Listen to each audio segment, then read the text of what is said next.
Hi friends, ఈరోజు Sunday కదా, అందుకే ఫిష్ ఫ్రై స్పెషల్ చేసుకున్నాం ఫ్రెండ్స్. ఈ ఫిష్ ఫ్రై ప్రాసెస్ ఎలాగో చెప్తాను. ఈ ఫిష్ని కొంచెం మంచిగా వాష్ చేసుకొని కార్న్‌ఫ్లోర్, పసుపు, కారము, కొంచెం అల్లం పేస్ట్, సాల్ట్ వేసుకొని మంచిగా మిక్స్ చేసుకోవాలి ఫ్రెండ్స్. ఈ యొక్క ఫిష్ ఫ్రై మసాలా అనేది చాయిస్ ఫ్రెండ్స్, మీ ఇష్టం, వేసుకోవచ్చు వేసుకోపోవచ్చు. తర్వాత దీన్ని మ్యారినేట్ చేయాలి ఫ్రెండ్స్ కొంచెం సేపు.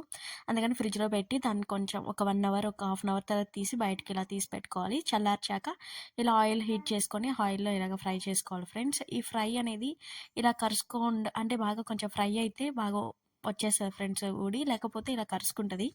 ఇట్లా ఫ్రై చేసుకొని మంచిగా ఏగనివ్వాలి ఫ్రెండ్స్. మంచిగా చేప లోపల ఉడకాలి కాబట్టి.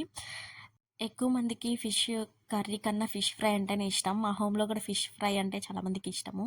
అలాగే మా మమ్మీ కూడా ఇట్లాగా ఫిష్ కర్రీ చేసింది. ఈ వేడి వేడి అన్నంలో ఫిష్ కర్రీ, ఫిష్ ఫ్రై చేసుకొని తింటుంటే చాలా బాగుంది ఫ్రెండ్స్. నాకైతే సూపర్‌గా నచ్చింది. మీరు ట్రై చేయండి ఫ్రెండ్స్, చాలా బాగుంటుంది టేస్ట్ అయితే. ఈ అన్నంలో ఈ కర్రీ వేసుకొని మంచిగా కలుపుకొని ఆ ఫిష్ని పెట్టుకొని ఒక ముద్ద తింటుంటే చాలా బాగుంటుంది ఫ్రెండ్స్. అది వేడి వేడి అన్నంలోనే తినాలి. చల్లటి అన్నంలో తింటే బాగుండదు ఫ్రెండ్స్ టేస్ట్. అంతే ఫ్రెండ్స్, వీడియో మీకు నచ్చితే లైక్ చేసి, షేర్ చేసి, సబ్స్క్రైబ్